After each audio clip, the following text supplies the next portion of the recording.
Oh boy, do we have a lot to talk about in this episode, because I have noticed a lot of things that have very much, irritated me. And this video is gonna get controversial, so best get ready, folks, 'cause I'm going all out today. Let's roll the intro and get this over with.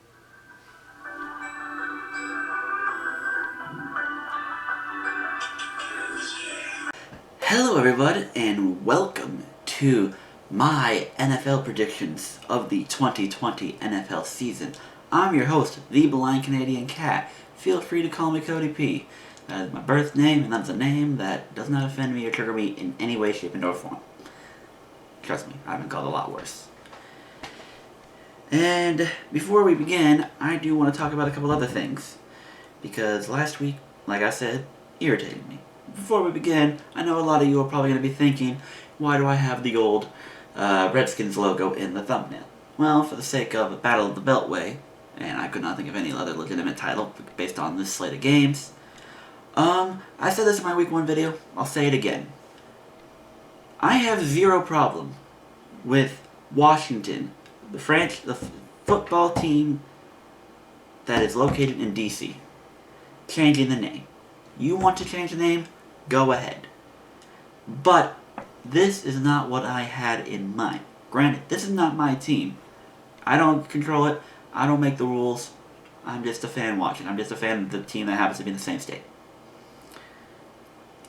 But changing it to the Washington football team, here's what that means to me. A, we have no intention of actually changing it because we're lazy. And B, like I said, we have no intention of changing it and we're only changing it is because BLM and all that is in the height of the prime. Dan Snyder, the owner, had been claiming for years he had no intention of changing that name. He did not care what people think. He was not going to change that name, no matter how many people found it offensive. I'm going to go on record saying, I've never met anyone who's found that name offensive. I'm not saying they don't exist. I'm just saying I've never met anyone who actually has. The only person I know in the world, anywhere, is Max Kellerman from ESPN's First Take. That's the only person I know who actually is legitimately offended by that name.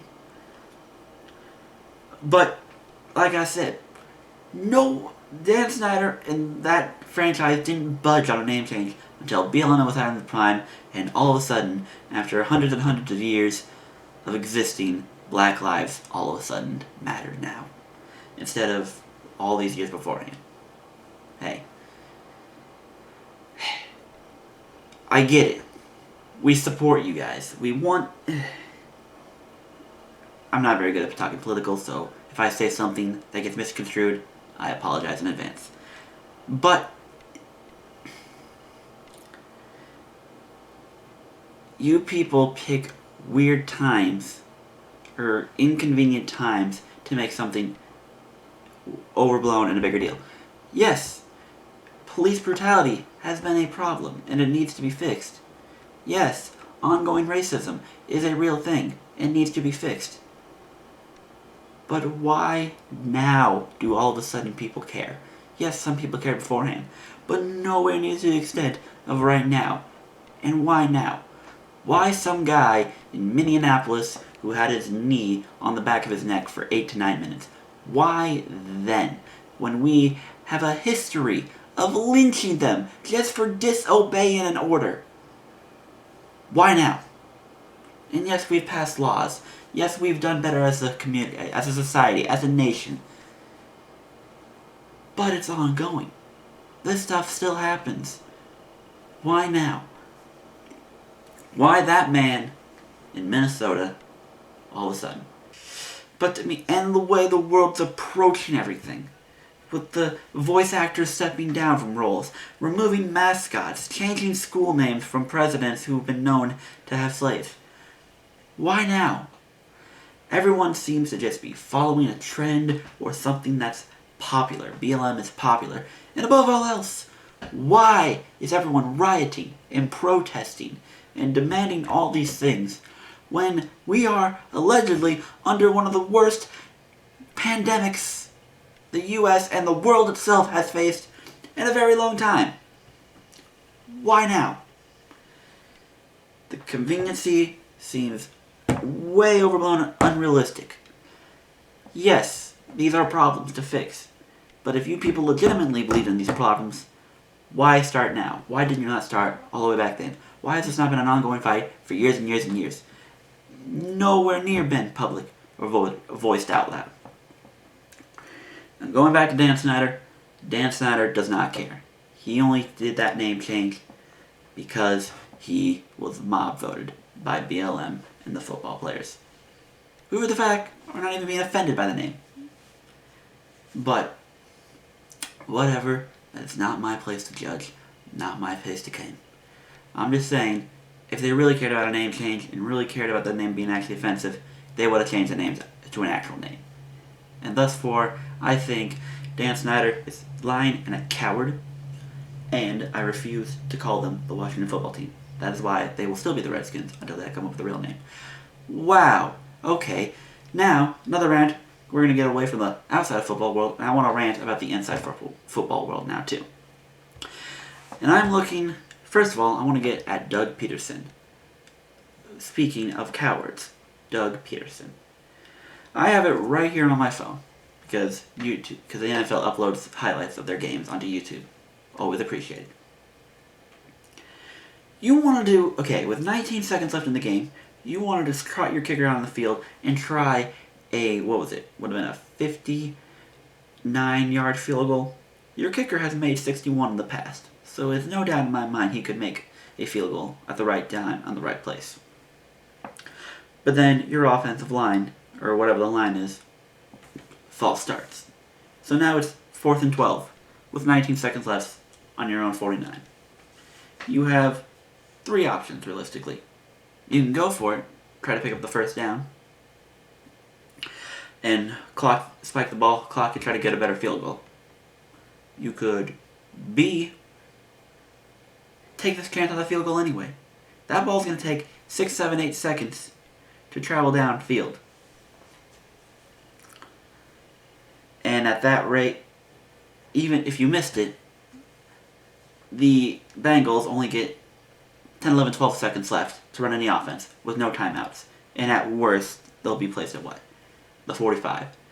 So for any realistic chance at a field goal, they would have to complete a 10-yard, 15-yard play out of bounds with a kicker who's proven who can shank short field goals. But Doug Peterson chose to punt on a 4th and 12 because he was afraid that a rookie quarterback and a second-year head coach could gain 12 yards on his defense with no timeouts in 10 seconds to kick a field goal. And I call that cowardice. You accepted a tie because you were afraid to lose. And it infuriates me. Your season's in the trash anyway. You're 0-2. Worst case scenario, you're going to still end up in a tie anyway. No way that Cincy would have been able to actually generate enough offense in that time span. You're talking legit 12 seconds that they could have taken the ball and tried to run a play. If that play does not go out of bounds, the game's over. They're not going to have enough time to clock it if they gain any yardage. And you're better off just playing soft coverage with them anyway. Let them complete a pass inside, gain about 5 or 6 yards, and then tackle them eventually. Because the play takes about 9 to 10 seconds. With 12 seconds off the clock, they wouldn't have been able to do it. Soft coverage, tackle them inside, no timeouts. Game's over. But no, you were scared. So, I am calling it the guy who went for it on 4th and goal in the Super Bowl with the backup quarterback, with the play design for the second or third string tight end to throw it to that quarterback in the Super Bowl against one of the best coaches of all time in their defense. I'm calling him scared and a coward. There is something wrong with that image. And I stand by this. If Philadelphia misses the playoffs, either him or Wentz has to go. That team is not flowing. I don't care. I don't care. One of them has to go. Final answer. And another thing I want to rant about real quick. Dan Quinn needs to be fired right now. I don't care. It's one thing to blow the Super Bowl. That's whatever. We've all gotten over it. I will still make jokes because fuck the Falcons. Joe Flacco over Matt Ryan any day of the week. Joe Flacco t-shirt. But back-to-back 15-plus digit leads in the fourth quarter blown. And not just blown. To Dak Prescott and Nick Foles, who are not bad quarterbacks, but in no way should Dallas and Chicago be teams set up to overcome 2 touchdown deficits in a fourth quarter with the offense the Falcons have. No. Dan Quinn doesn't know what he's doing. He's clearly lost. And he needs to be gone. Okay, we are way too long into this video to... My rants are done, for the most part. But... DC annoys me. Philadelphia annoys me. Atlanta annoys me. And for the sake of it, I hope Philadelphia and Atlanta don't win another game all season. I hope they both go 0-16, or for Philadelphia's case, 0-15-1. I hope they give that win to Cincy anyway. I don't care. Cincy played better than Philadelphia anyway. 5.5 point underdogs, and you came away with a tie. Congratulations, Cincinnati. You did a lot better than everyone expected. Moving on, here are my overall stats from last week's video and overall. I have the numbers here, but for whatever reason, I'm second guessing myself if these are accurate. So I'm just gonna put them right here. I'll double check once this video is done. Here they are. Quick peek at fantasy. I beat Nathan in the last second effort on a Monday night game, thanks to the combination of Tyreek Hill, Mark Ingram, and Justin Tucker. Well, he didn't have anyone left, overcoming a 30-point deficit to winning by less than 0.3 points, something like that. And I lost against Gavin, whose team seems to be on a tirade, despite everyone shit-talking him for keeping Melvin Gordon in the 3rd round. Onto these picks, I'm going to make them go quick, because I know the video is going to be late anyway. It's currently 3:20 as I'm recording this in the morning. None of you are watching the Jets and Broncos anyway, and for your sake, I hope you don't bet on the Jets and Broncos game, other than the fact that it might go under. But even then, these two teams, so bad they might not even play defense at all. Who knows? Who knows? But I'm taking the Jets because at this point, Sam Darnold, I know Sam Darnold is not a bad QB. He's no good QB, but he's not a bad QB. And he'll figure something out.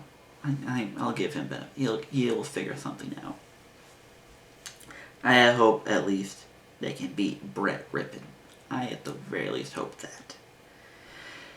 And again, for the most part, I have a bunch of favorites winning because the rule of 7 haunts the back of my mind, or the rule of 4 haunts the back of my mind, but I'm going to keep disregarding it because the NFL is a serious thing and nothing makes sense to me. And because I didn't have a favorite pick, or a underdog picked, I decided to say screw it. I originally had Cincy picked to pick Jacksonville, but I'm going to switch it over to Jacksonville because I don't know what to expect from Cincy at this point.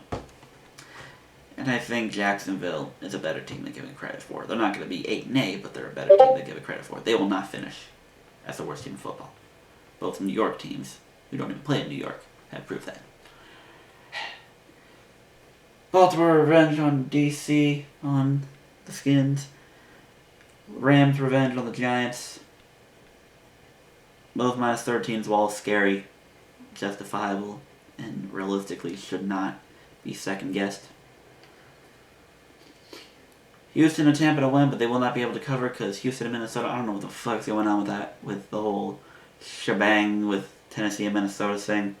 But Houston's a better team. I don't know what the hell's going on with Minnesota, but I know Houston's a better team, and they got dicked based on the schedule they were playing. So Houston will get his first win. Tampa will beat the Chargers, but I don't trust Tampa to be good enough offense, especially if I'm missing Chris Godwin again. Scotty Miller, I don't know. What do you want for me to say about him? Meh. And I'm also Oregon biased yet again. Duckhead. So I'm giving Justin Herbert at least a cover. He can cover. I believe in him. Indy to give Chicago its first loss. I think the Colts are good.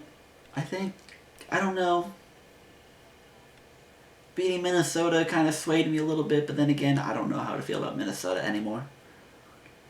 New Orleans will recover.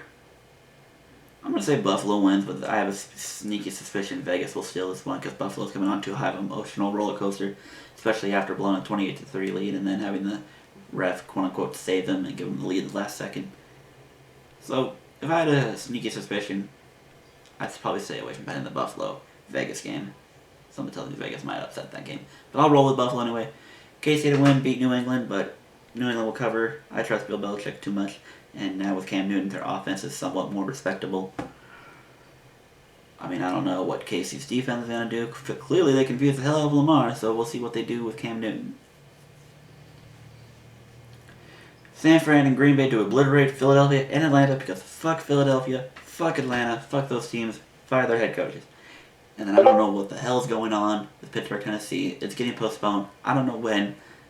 They didn't have a spread or total pick or whatever on the website I used, and I didn't feel like looking it up. So I'll just say this. Pittsburgh are going to win, and they're going to cover regardless. I think they were betting underdog at one point, but they might have been a favorite. I don't know. Same with the Jets. They were betting underdogs going into the week, but of course by the time I make the video, they're a favorite, so now I'm picking 15 favorites potentially to win. And I'm probably going to be wrong. But it is what it is, and not much I can say. As you can tell, I'm out of breath. I'm also tired. It's 3:20. I don't know. After seeing Philadelphia, it just kind of annoyed me all week.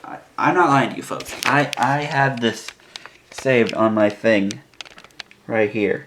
Rant about Doug Peterson. It is on my notes. I shit you not. That's how much it annoyed me. I don't care if it's 4th and 12. There's 19 seconds left in OT. You're facing a rookie quarterback and a second-year head coach, Doug Peterson. Have faith in your team. Play to win. Don't play to not lose. I'll call my rant over. I'll call everything over. I'm just, whatever. Again, this video might be out late, but again, y'all aren't betting on the Jets and Broncos, so I don't know why you're worried. Thank you for attending my controversial NFL YouTube picks with how I controversially feel, and probably, by the way, I phrase things that might offend a lot of people, because I'm not very good at wording things. I don't talk politics. I don't like talking politics. I just read a discussion, people debating their presidential candidates, and they disliked each other so much they were literally threatening murder against each other. Legit threatening murder. I'll say it on Twitter, and I'll say it to you people. You have the right to vote for whoever you want. And people of the world should not judge everyone based on who they vote for. But if you're going to be a dick about it, you're in the wrong. Period. Don't care who you vote for. Don't be a dick. I'm done. I'm stressing myself out a little bit too much. Especially for 3 a.m. in the morning. Thank you all for attending. Please don't hate me. Please don't unfollow or unsubscribe because I said something that you couldn't handle.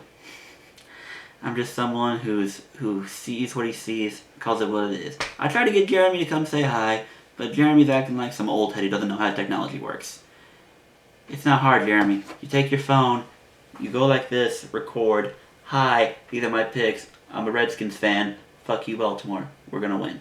That's all you had to do, Jer. All you had to do. Send it to me on Facebook, I take it up, put it on my computer, it's done. I'll give you a benefit of the fact, you're an old man, so I'll cut you slack. Also, shout out Teddy, he's also a DC fan. So, shout out to you guys. It's amazing to me that I've met more DC fans than a lot of other teams. It is what it is. Thank you all for tuning in. I'm the Cody P of the Blank Canadian Cat YouTube channel. Follow me on my Twitter, Canadian Cat CP. I respond to people out there all the time. I just spent, what was it, a week ago, helping my boy Callum defend himself against a bunch of randos on the internet because he said he didn't like a certain artist, or at least he didn't like the album. I forget the name of the guy already. But, for the most part, I'm football or basketball because the NBA finals are going on right now. Follow me on Instagram, Blind Canadian Cat. I don't post on there as much. I also have a gaming channel on Instagram called Canadian Cat Clips. I post gaming highlights from things when I'm not streaming. I stream a lot more often on Twitch, the Blind Canadian Cat. I don't have a schedule, I just go whenever. So far, my work schedule is Wednesdays off and Sundays off. And Sundays I'm watching football. So it is what it is. And I guess I'll throw SoundCloud out too. Link should be in the description for that. It's up to Eddie. We have songs. We've been writing songs. But he's in charge of it. I don't know how to do the stuff. Eddie's in charge of our songs. So, if you want music, yell at him. I don't know if he uses Twitter at all anymore. Clearly, because he hasn't even changed his Twitter handle. I don't know. But it's up to him at this point if more music comes out or not. I have been writing. 3:28. Fuck you, Atlanta. Thank you all. Have a good rest of your night. And for those of you who are going to watch Thursday Night Football, I feel so bad for you. I gotta work, so I won't see it. Thank you all for joining me. Duck mode initiated. Whatever I said, I did not actually say. You just are offended by everything. Quack, quack, motherfucker.